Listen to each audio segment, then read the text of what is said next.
Hey guys, welcome to the Is It Legit podcast. Today we're going to be talking about how Robert Pape, he was the one who advised the White House on strategic war type of situations. He said that Iran has the capacity to build 16 nuclear bombs, and they were at 60% enrichment, which they technically can make nuclear bombs with that. But if they get to 90%, it's pretty much a guaranteed. So we're going to be talking about what it looks like if we had a nuclear bomb type of situation that was headed towards America.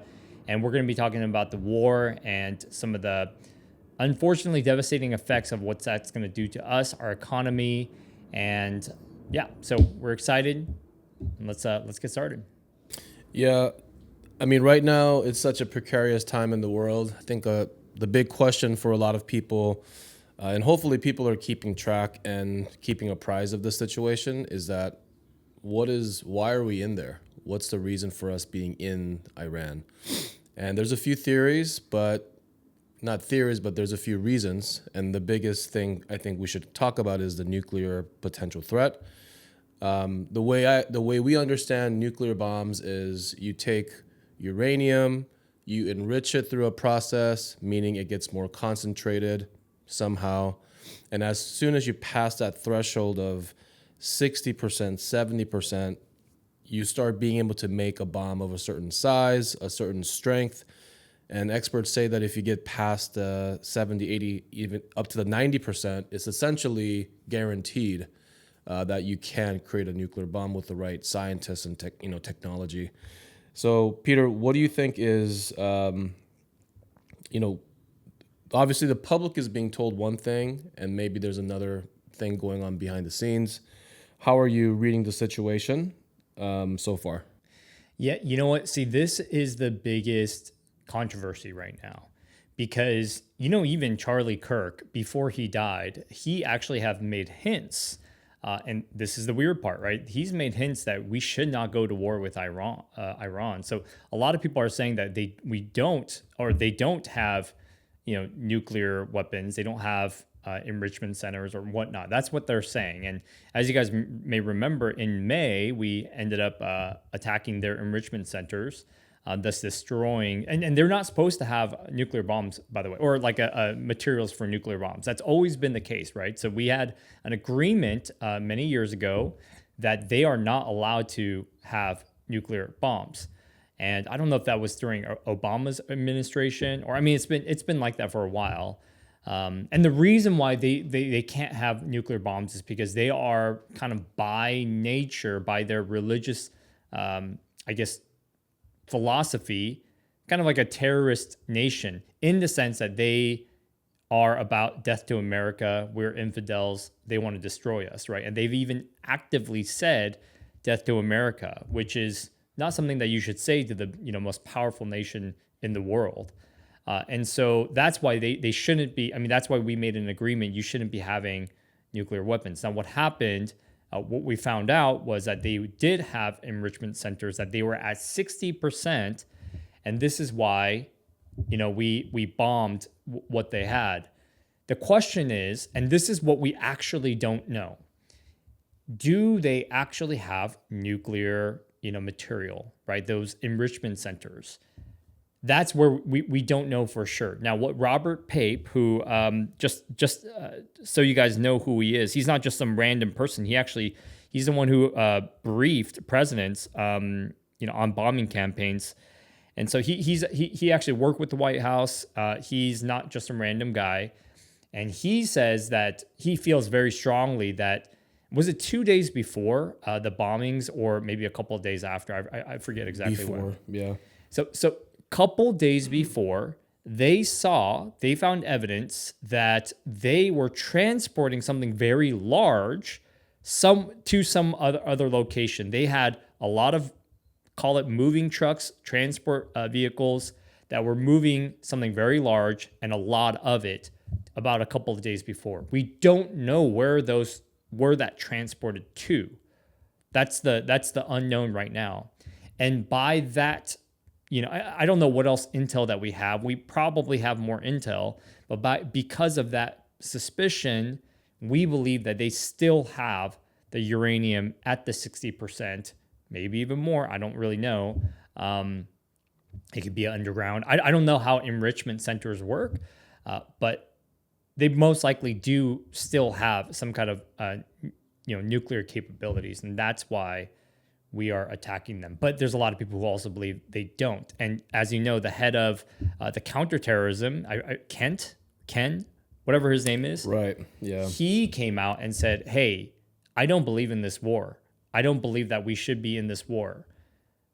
Maybe because they don't have nuclear bombs, and everything that they know, all the intel says that they don't have nuclear capabilities, or he just believes that this war is going to cause a lot of casualties, and that's kind of what we want to talk about. So Yeah. it's not clean for sure. What do you think? Yeah, I think it's important to know that the history between the U.S. and Iran is pretty complicated, going back, 70 plus years. The U.S. was part of an overthrowing of the government in Iran. And at that time, if you look up historical footage or even YouTube videos, there were, it was a bustling,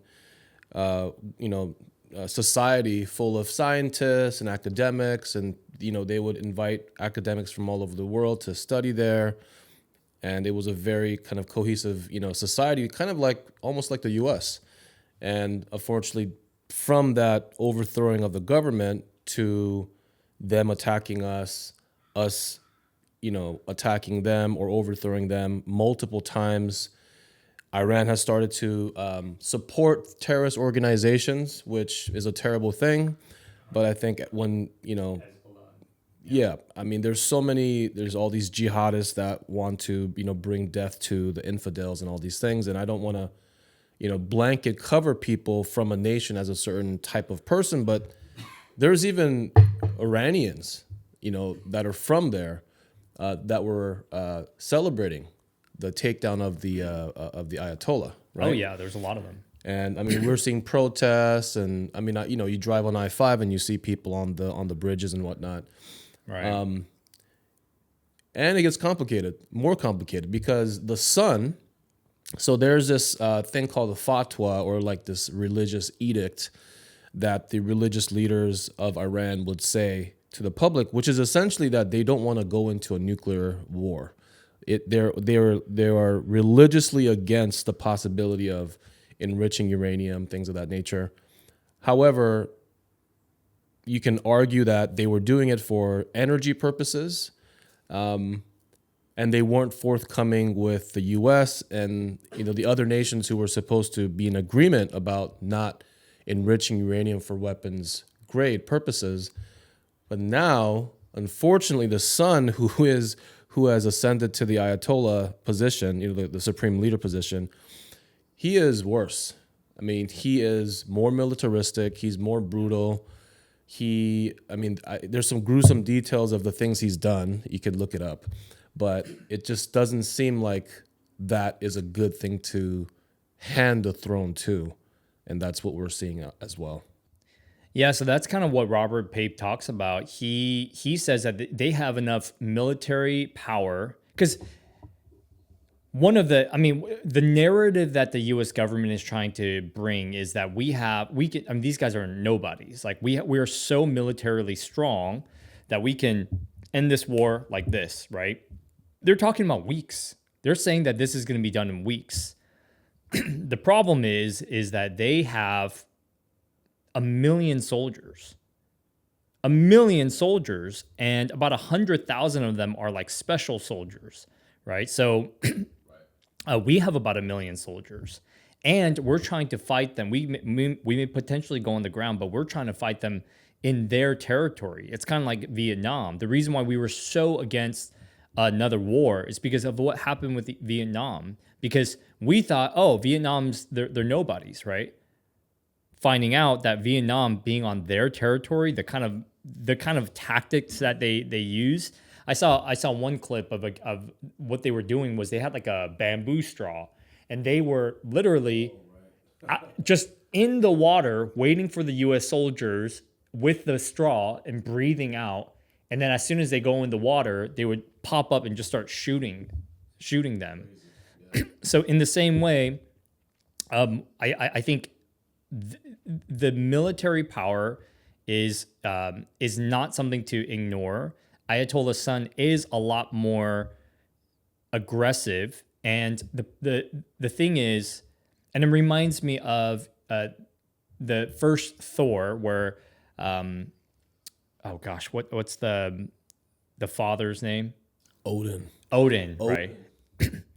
So yeah, the All Father. So he wanted peace, right? So basically, Thor, he wants to expand the kingdom. The nine realms are laughing at us, right? He wants to expand the kingdom, and Odin's like, no, we should have more peace, right? And this is the Ayatollah's son. This is, I mean, he wants to fight. He's very pro fighting, and so what Robert Pape is saying is that we think that we could just cut the head of the beast and it will end. But has that ever happened? Throughout history, with what we had with Iran, we can never cut the head of the beast. It doesn't work, right? We could do it all day long, but that could even make them stronger, right? So it's not. We believe that this can be a lot prolonged of a war. And it could be a very dangerous place for us. And it could, unfortunately, cause a lot of economic suffering. So let's talk about that real quick. So why would we see economic suffering? Why are we already seeing economic suffering right now because of what's happening with Iran? So the nuclear threat is obviously a huge potential, throwing us back to the Stone Ages, what wiped out the dinosaurs kind of scenario. So obviously there's a lot of attention and focus on that. But the other, maybe even bigger and more important to us right now, effect of this whole war is that the Strait of Hormuz, which is where, if you look on the map, Iran is here, and there's all these Gulf countries, Gulf Coast countries, the Persian Gulf Coast countries like Qatar, UAE. That's where Dubai is. All the fancy buildings and the supercars and all that you see on TV. They're literally just a few miles from each other. And that strait, it kind of narrows where Iran is, and Iran can control that, which 20% of the world's petroleum passes through. I think it's like 20 million barrels can pass through every single day. And that being constrained gives Iran the leverage to control the world economy in many ways. Well, how is that, you might ask? Well, think about what runs on petroleum. You have the ships, you have the airplanes, you have the trucks, you have a lot of our cars. And okay, you have a machinery. Okay, you have a Tesla. Well, where do you get your battery charged? Where does that electricity come from? Cosmetics, food, packaging, your clothes. Look on your tag. It says polyester. It says all the, it's basically chemical petroleum, byproducts. And to make matters worse, even though we are, as a country, a bit more sufficient than other countries are, I've heard that we make 20 million barrels of production a day or a month, and we use about the same amount. So we could actually sustain ourselves. But countries like Japan, especially China, they have more than 70 to 80% of their oil needs coming from Iran. Imagine being squeezed. Oh, no. I believe, isn't it more 70 to 80% of the exports from Iran go to China? That's what I've heard. Yeah, and Japan also has, I think, 80% of the oil That makes sense. that's coming in. So to put a stranglehold on that, to literally, it's like choking out the air in your system. You can't. There's figures that I read where if the Japanese government doesn't get any more oil, in 8 months, the whole economy will collapse. It's an island, right? Yeah. People will not have transportation, goods and services. Money won't mean anything. There might be hyperinflation. And that can happen all over the world as well if the problem continues to get worse. So we call that control the petrodollar, which is, we have as a nation been able to be the world police and enforcer and, to serve the world also in many ways, because we have all the oil that's traded with dollar denominated debt or just with the dollar. And China has been actively trying to, unseat us from that throne, which of course they want to be the world power. But now with this situation, it can make matters worse by literally constraining the supply. Other countries will feel it. The Gulf countries can also be squeezed in. So it's not just oil. It's not just that. It's water. It's food. It's materials for living that all passes through that Strait of Hormuz. So it's a really terrible situation if you are one of the countries that are being supported by that strait. And I think the economic fallout, the damage can be pretty bad to this point where you and I have talked about maybe even a global recession, and experts are talking about that as well.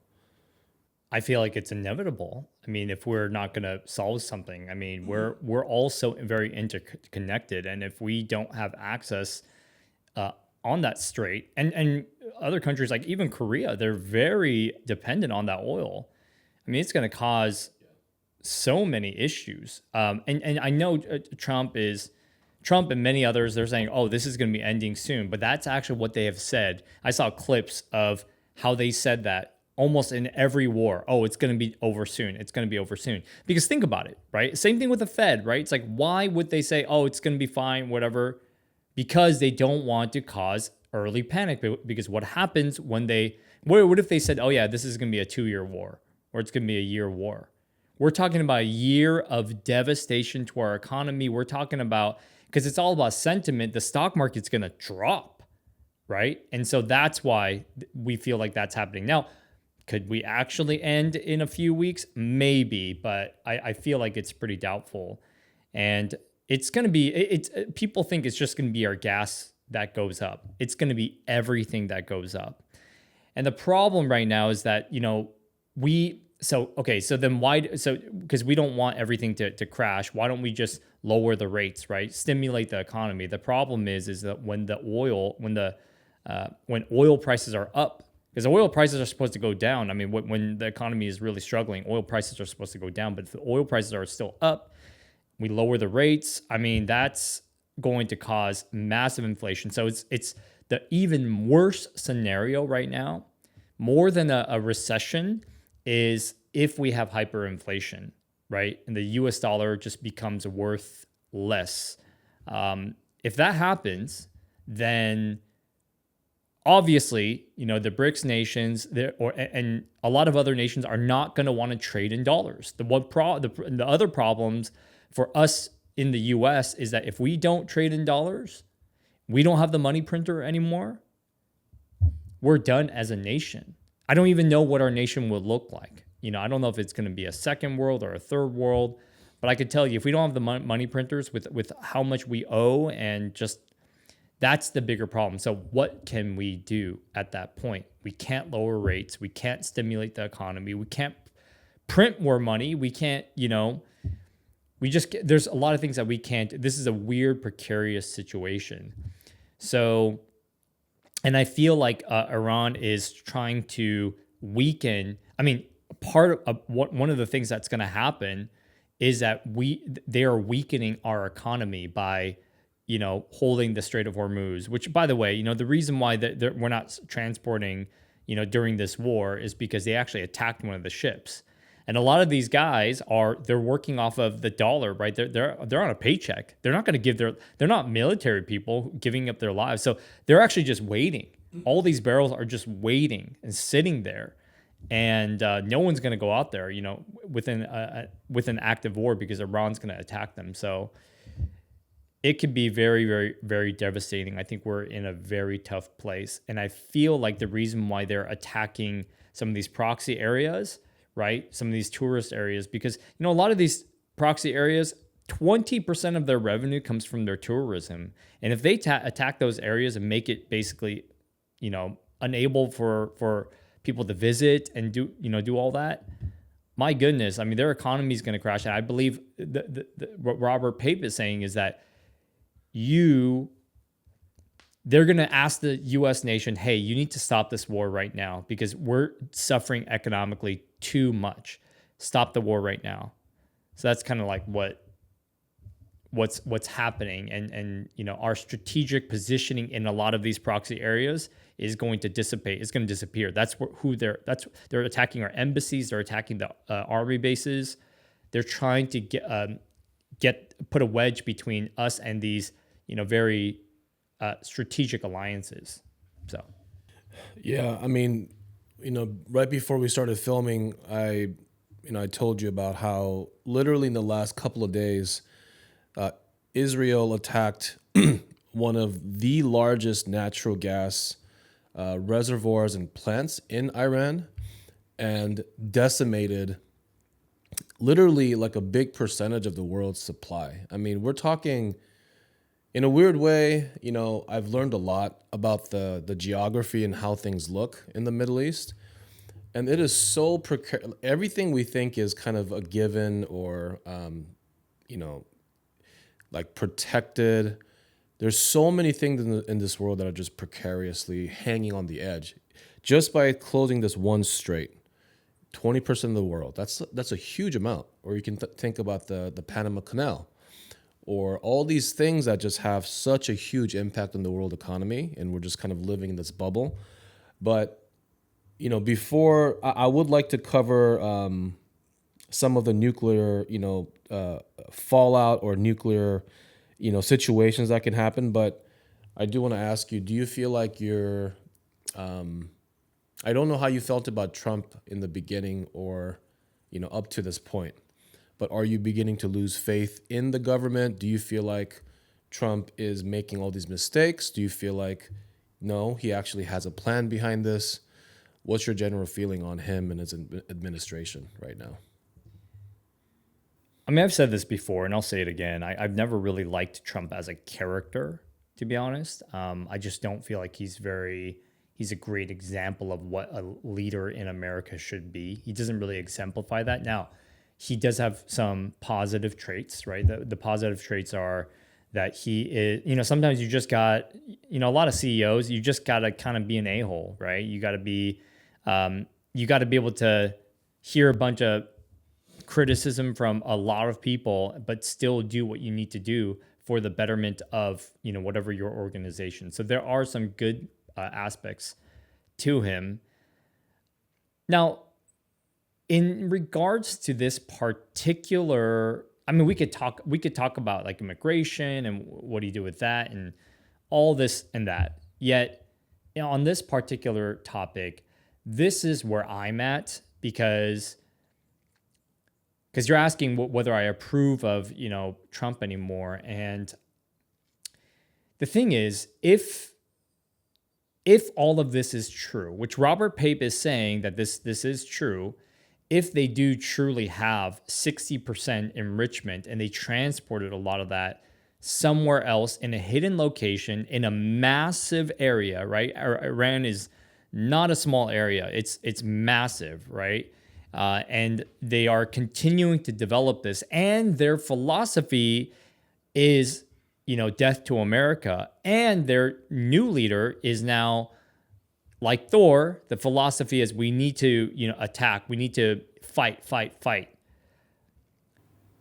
And even if there's a 20% chance, see, that's the thing. Even if there's a 20% chance, if it were me, I would choose to try to find that uranium. I would choose to fight that war. That's just me personally, just because nuclear, and we're going to talk about what happens when there is a nuclear bomb. Personally, for me, I just would, I would fight it if there was a chance, if that's legitimate. What do you think? Would you support the war if it meant we had to, if it meant many Iranians would die, but we knew that they had a nuclear bomb? I mean, this is going back to our history, This is going back to what we learned in school, these situations of life and death and nations being toppled. But what do you think? Do you think you would support it? So in light of watching the House of Dynamite, okay, let's just say someone's going to bomb your home, right? Oh, this is going to be really tough. Okay. We'll explain the House of Dynamite as well. But yeah. So okay, let me just ask this. Yeah. You have 3 family members, right? That's really close to you. I see you're asking, And you're answering my question with a question. Okay. 3 family members. Okay. 3 family, so 4 in total, right? You had to give up 1 in order to save all 4, or would all 4 of you? You have a 70% chance or 80% chance that all 4 of you will die. What would you do? Yeah, I mean, if it was me, it would be a no-brainer. And that's kind of like the question, right? Yeah. It's like I mean, even I though would be the one to, give up my life for my family. sure. Yeah. But you kind of understand like the philosophy. I mean, that's kind of the thought here. It's like, yeah, short term, it's going to suck. There's going to be a lot of suffering. A lot of U.S. soldiers are going to die. These guys have families. They have kids. They have mortgages, right? Economically, it's going to be very devastating. Yet, if it is true that they can make nuclear weapons, right? And for me, I've always had the idea that America, even though if we were in a nuclear war, that we would actually be, fairly safe, in a nuclear war. Because my dad told me, and I actually did research on this, that we had some kind of like satellite laser that could shoot down a nuclear weapon. I find out that that's actually not true. That we don't have a satellite, like a laser that can shoot down nuclear weapons. And in fact, our defense is a missile, like basically a bullet hitting a bullet. That's what our defense is. And it's not 100%. And so this is why if there was a nuclear war situation, I mean, it's almost better for you to suffer now and get rid of it rather than, let them have it. That's just my philosophy. So let's get into that a little bit. So according to Robert Pape, which, again, to reiterate, he has advised the White House from the 2000s all the way to 2024. So, 20 years of advising multiple presidents, multiple administrations. What he says, and he's been running a war scenario with Iran for 20 years, and he teaches classes on this, I think he did, his PhD was something related to these kinds of issues. There's 3 stages, according to Robert Pape, on how this could play out. And he believes that there's a 75% chance of us getting to level 3. So what are the levels? Level 1, we have conventional war and sanctions, which is basically happening now. Conventional meaning non-nuclear. You're bombing the crap out of people. Things are happening. Infrastructure is going. Oil's affected. Food and all this really bad stuff, but no nuclear. Level 2, Iran disperses and escalates. So that's also kind of what's happening, which is they're beginning to do a couple of things, which is 1, moving their supposed nuclear, supplies or enrichment, supplies somewhere else. Who knows where that is? And then also they could escalate based on not only attacking the Gulf Coast states or attacking our bases on the Gulf Coast, but activating sleeper cells. I don't think people understand that it's super scary to think about, but there's apparently like over 1,000 sleeper cells, meaning terrorists who are in America, who are embedded to our society, that could be activated by Iran and start attacking people or, bombing people. And it is super scary to think about, like I'm going to a concert in May, and is it paranoid for me to think that that's a large gathering of people? You never know. So that's level 2. Level 3, nuclear uncertainty plus proxy risk drives us toward ground war and maybe homeland danger. Again, this will be such a disaster. I mean, if you have nuclear uncertainty, meaning we don't know if we're going to be attacked at any given moment, which means that we may be convinced to send ground troops. And that will be a terrible idea. If you look at the way Iran is set up as a nation, it's a huge nation, by the way. It's not some small country. Like you could see the overlay of the US and Iran. And I think you mentioned something like Texas and a couple of other states put together. That's probably true. You can see it. As Texas is massive. It's massive. We have property in Texas. I mean, it's a huge part of, it's just a huge country. And it has been known as a fortress because of the way the mountains are protecting, the people that are more inland, right?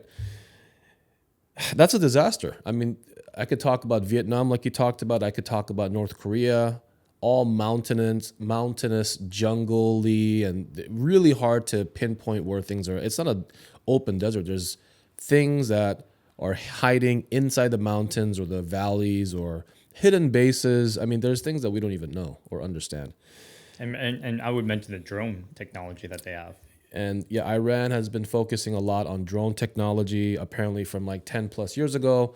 And they can create these $50,000 drones to a government that's not that expensive. And they can fit like 6 to 8 of them on a truck, like a pickup truck. So you could literally drive these trucks to all these locations and have, firing positions. And the US, we are not ready for that. And I know we're scrambling to make our own drones, but we are ready for big, all-out war. So $50,000 drone gets shot up, and there's 10 of them, 20 of them, 30 of them. How do we shoot it down? There's no lasers. You can't hit all of them with guns. So we'll shoot out a missile to intercept that or hit that.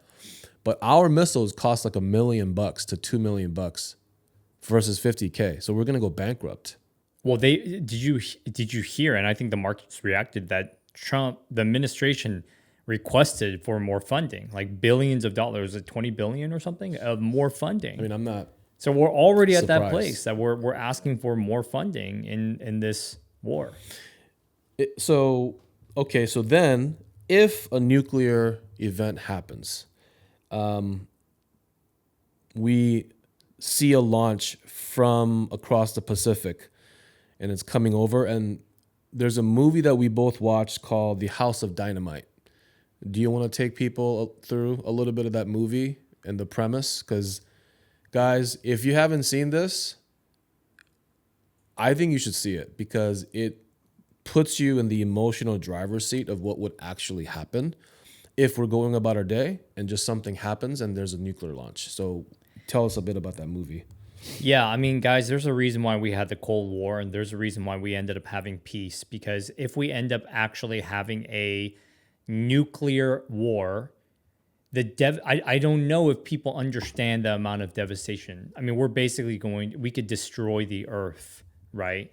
Because we're not just talking about the bombs that's destroying the cities, right? That it's going to drop on. We're talking about the proximity of the radioactive material that's going to be in the air that can make people die within 2 hours, 1 or 2 hours. And so the whole premise of this movie is that a unknown nuclear bomb is sent over our way, right? It's heading towards Chicago. And we have to, everyone in the White House, they're informed, they're briefed of this. And so we immediately have a couple of different defense strategies. Number one is we send another anti-missile, like a ballistic, what is it called? The nuclear missiles that can go across an ocean will be called an ICBM. It basically goes into space. Yeah. So we have to, I think, wait for it to kind of come down where we can reach it. And we would have to shoot it. Like your example was shooting a bullet with a bullet. I mean, that's literally, and is that guaranteed? No. That it'll work? So that's the thing. So what our defense is, okay, let's just say a nuclear missile is heading our way. We have to send that anti-missile to hit. I mean, you're trying to hit a bullet with a bullet. So the fact of the matter is the chances of it hitting each other is actually 50%. That's what it is. And hopefully it hits it in the water, right? It's 50%. And so in this movie, what happens was the first missile misses because it's 50%. The second missile, unfortunately, misses again. It's heading towards Chicago, and it would basically destroy Chicago. Chicago, all of Chicago would be basically obliterated in the proximity to Chicago would be obliterated. There's millions of people in Chicago, right? Such a dense area. And so we do know that we have a lot of these anti-missiles, but if we were in a nuclear war, if Iran, we know that I believe it's public information that California and Alaska has, I think, like 40 some odd anti-missiles. But then Iran has the capacity to make 16 of these nuclear weapons. That's Iran. What about China? What about Russia, who, by the way, are helping Iran? Russia, for sure, is 100% helping Iran. China is very incentivized to help Iran because a lot of their oil comes from Iran. And, people say that the U.S. is trying to maim China by attacking Iran and doing all this. That's a part of the strategy, and it could very well be true. But you have to understand, a lot of these very powerful nations with a lot of atomic bombs have incentive to help Iran. If they get involved, okay, and they start sending missiles, I don't even know how many of them they have, and we have a 50% chance, and I don't even know how many of these anti-missiles we have. The fact of the matter is America can be destroyed. They can basically, if all of those nations, if Russia and China start throwing these nuclear bombs, we start throwing nuclear. I'll let you talk about the counter initiative that we can do, but the fact of the matter is that we are not as protected, we are not as safe as we may have thought, and the movie kind of exposes that. I've also heard that we and other nations on our side and on the other side are all moving a lot of their missile defense systems around. So apparently in South Korea, they're, because the U.S. is in South Korea to protect against North Korea. I mean, we just kind of forgot about them, but they're still there. They also have 1 million troops, right? And it's crazy how well these countries are prepared, at least in their head, for war. We have 300 plus million people and we have 1 million soldiers.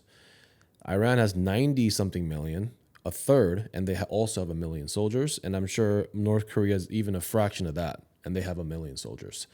So there's a lot of movement in where the military of all these nations are moving missile defenses, and they're just getting ready for something big, right? It's super scary. But let's just pretend there is a nuclear attack. What is our policy? What happens? We thought there was the Star Wars thing that could shoot down the missiles with a laser. That's not. I know they were working on that. I read about that when I was a kid. What actually happens?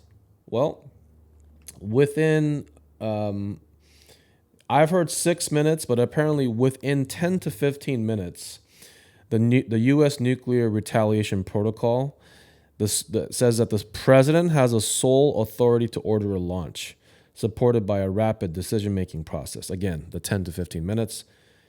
Can you imagine in 10 to 15 minutes, you having the power as a president to control the fate of the entire world? Yeah. Do you see a missile coming, or 2 or 5 or 16, and do you choose to counter launch? I mean, that is a crazy amount of burden on, that basically spells the end of the world. 10 to 15 minutes. There's these things called a football. I think it's like you've seen it in the movies where they have this like general person hold this briefcase or suitcase, of launch codes and things like that. And what we all are also, what our policy is, it allows for launching weapons immediately upon detecting an incoming threat. So think about that. It's an incoming threat. The missile may not even detonate. It might be a dud. Maybe 60% enriched uranium is just like a small, I don't know. I don't know the science.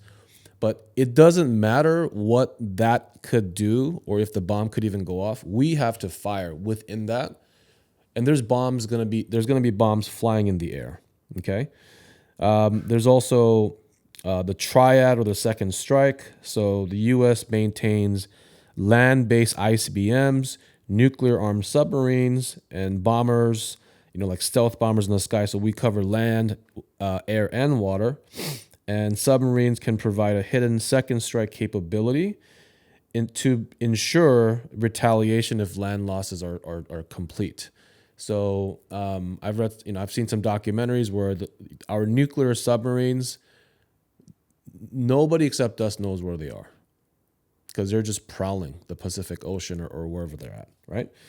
And also on the other side, there's a Soviet or Russian system, and I don't know if this is actually still true or if it's phased out, but there's this idea of what's called a dead man switch or a dead hand, where for all the older people out there, there's a movie called Terminator 2, and there's a scene where this guy, the guy who created the Terminator, he's holding the switch to where if he drops it, the bomb will go off in this movie.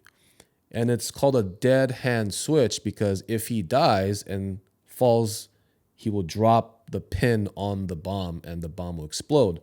So the Soviet system is apparently designed if the leadership is all incapacitated or killed, and if there's nuclear explosions are detected, it can almost automatically fire their missiles as well. So it's a very, very scary and complicated situation. I think the House of Dynamite is just something that puts it all together in a very, I'm sure there's some liberties with Hollywood and things like that, but it's very, very good to tell people what it could be like. And this is very scary. And this is actually in policy for our military. Right. I mean, let's hope to God that this doesn't happen. I mean, it would just, the Cold War was a very scary time. I mean, I think all of us, I remember those times where it's just that we were kind of like on edge, right? It's like when, right? We were alive during that time. Yeah, it was like when we were kids. Right?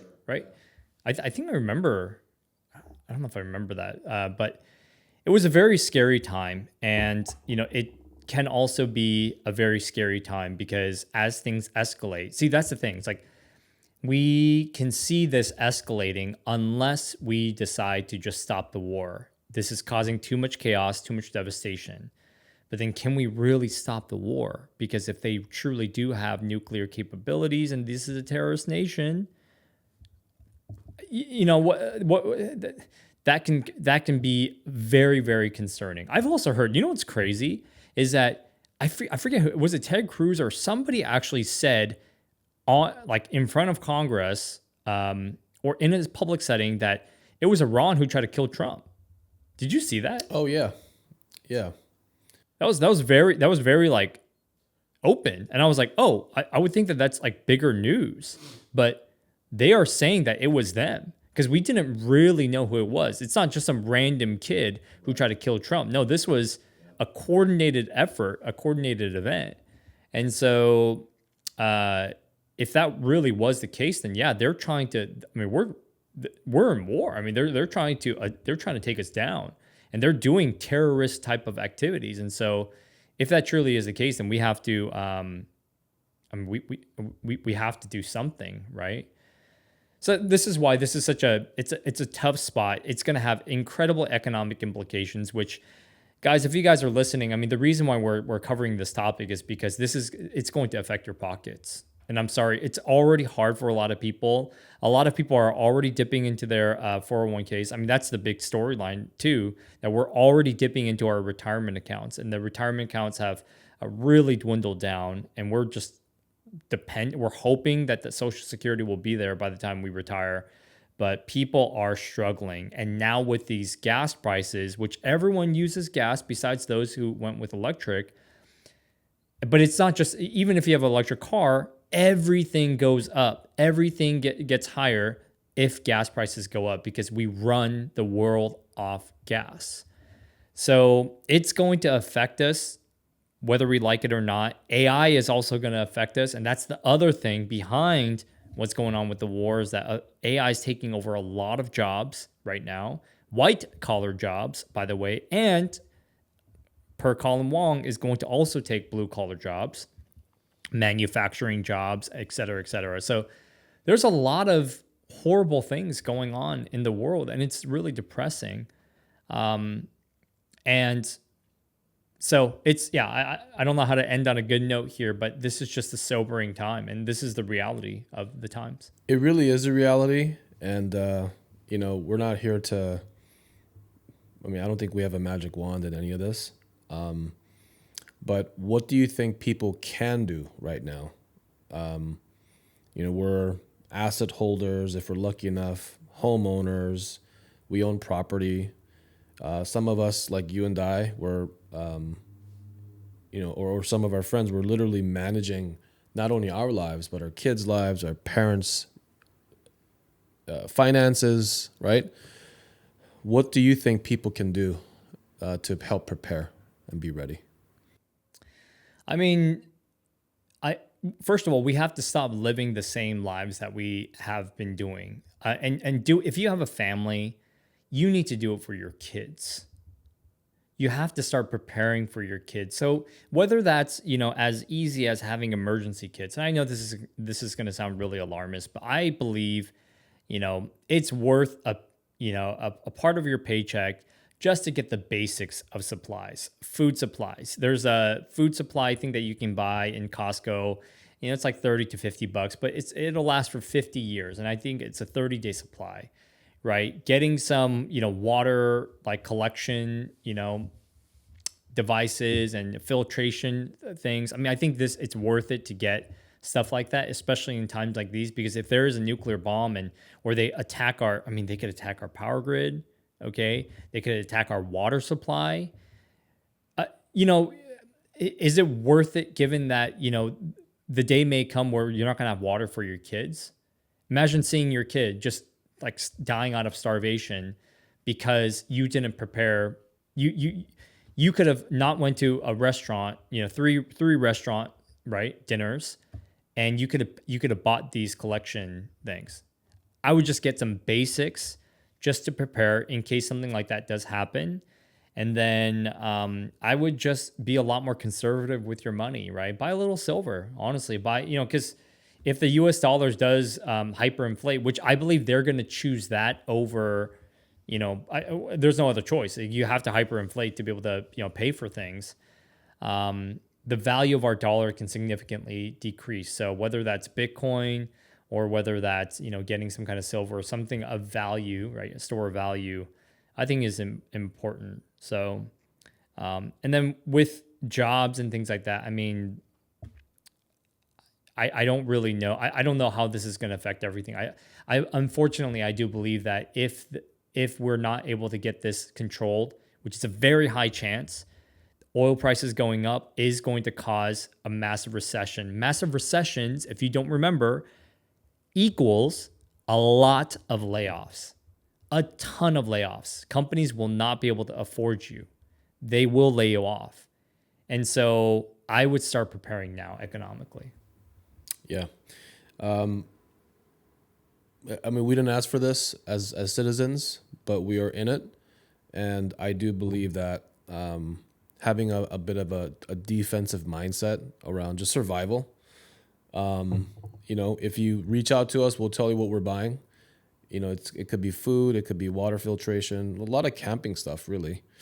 And I think we all have to be resilient, because to support one another and to be the leaders of our families, we need the finances, we need the supplies, we need the mindset, right? So I hope and I pray that this is over soon, but I don't think it will happen that way, because I think it has to go on for this to get resolved, unfortunately. And my hope is that the damage will be minimized. As we all know, recessions are temporary. And when we come out of those recessions is when, real growth can happen. And hopefully there's like a brighter future. And that's all we can hope for. So that's all I have to say. Yeah. Well, thank you guys for watching. I mean, I know this is a depressing topic, but it is a real topic, and it's something that we're really struggling with. So please subscribe. It doesn't take long. Just subscribe. We don't have that many subscribers. So we appreciate you guys supporting our channel, and we will see you guys on the next video.